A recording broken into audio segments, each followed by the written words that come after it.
Fala aí galera, beleza? Sejam bem-vindos a mais um vídeo do nosso canal. O vídeo de hoje, vamos trocar uma ideia sobre o REC-R. Mais ou menos acompanhando aí o fundo, recentemente, do último mês para cá, ele vem fazendo uma reciclagem na carteira, comprando novos CRIs e tal, e ele precisa disso, né? A gente já vinha comentando que ele precisava de fazer esse tipo de movimento, e continua, né? Pouco, mas continua. Ele pagou 81 centavos nesse último rendimento, que, cara, olha que interessante, né? Quando o fundo ele tá com a relação risco-retorno desbalanceada, o mercado trata de colocar ele no lugar dele.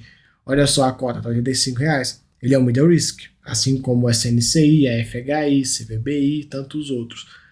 Quando a relação risco-retorno desbalanceia, o mercado pega, tá bom, e joga, né? Para ele ficar com um dividendo próximo de 1%, que é o que SNCI paga, a FHI, etc, né?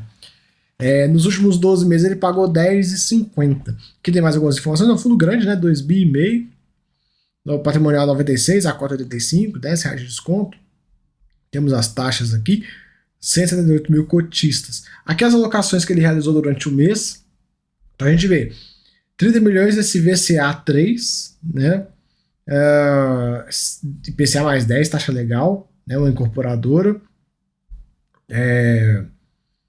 Aqui a gente tem ele não explica, atuação econômico só. 21 milhões de reais, a CDI mais 6. Esse Vita é um empreendimento no interior de São Paulo. 17 milhões, IPCA mais 8,7. Aqui a gente tem um empreendimento em Cachoeira Paulista, IGPM mais 10. Esse VIC 3 que ele já tinha. Pulverizada Província e Matarazzo também, que ele já tinha. E aí no mês ele vendeu alguns CRIs e também vendeu um pouquinho de SNCI, ele vem vendendo aí devagarinho e tal. E isso é bom, né? O fundo se livrar de outros fundos imobiliários e focar em comprar novos CRIs e tudo. Esse é o caminho. Então a gente vê uma pequena reciclagem, tá caminhando, né? Se a gente olhar aqui, no que tange a volume, nós estamos falando de 30, 50, 70, 80, 83 milhões de reais que ele comprou no mês. É um fundo de 2 bi, tá? Estamos falando de um pouquinho menos de 5% do PL que ele mexeu aí no mês. Que a gente vê o gráfico patrimônio dele, tá subindo um pouquinho, marcação ao mercado, né? Normal. E aqui os valores que ele tem investido. Então ele tem 130 milhões de fundos imobiliários, 2 bi em CRI, tem imóvel que foi uma garantia que ele executou, que até então não tem a mínima,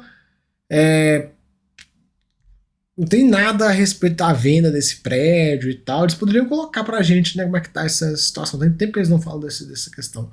Um caixa de 71 milhões e outros ativos aí. Então a gente vê como é que ele tá hoje. Colocado, né? Aqui a carteira tem muito o que fala, né? Aqui também não. São as operações que tomaram calote, também não teve nenhuma novidade relevante. A carteira dele aqui, que é essa breve descrição. Então, eu já comentei com vocês várias vezes que o REC-R precisa de um relatório melhor, né? Ele está preso lá em 2016. Esse aqui é relatório de 2016. Né? Quando eu falo assim na formatação e tal, tá muito atrasado. Carteira dele, a gente tem o grosso do fundo em IPCA, tem um pouquinho em CDI, 16% do fundo, tá bem tranquilo, não tem que se preocupar muito com a queda da Selic, ele já tá com a casa organizada, né? A gente tem as taxas IPCA mais 8,31, CDI mais 4,06. Ok, né? Podia ser um pouquinho melhor, mas tudo bem. Que os setores têm multipropriedade, a gente sabe, e tem bastante loteamento, né? Essa taxa poderia até ser melhor justamente por causa disso, a gente sabe aí dos riscos dos dois setores.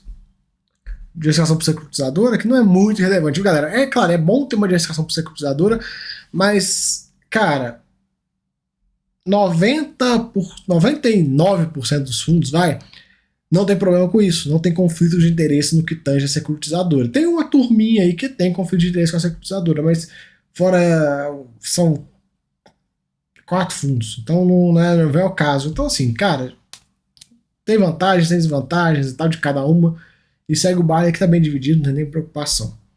Distribuição das operações, o grosso está em São Paulo, normal. E a DRE dele, ele entregou um pouquinho menos do que gerou, né? Segurou um pouquinho de rendimento aí nesse mês de Janeiro tem uma reservinha de 5 cents. Aqui o fundo, o retorno dele total, né? A cota tomando um prejuízo de 15%, mas nos rendimentos o retorno total do cotista do IPO é de 88,6% e tal. Dividendos por ano, a gente vê, fechou 2023 para tomar de R$10,70, que condiz aí com a inflação, não tem muito o que falar não, né? A cota que já vem caminhando, tá aí próximo dos 85, já tem um tempão também, não tem muita novidade. A liquidez dele é boa. Enfim, galera, é basicamente isso que a gente pode comentar sobre o RECR, né? O fundo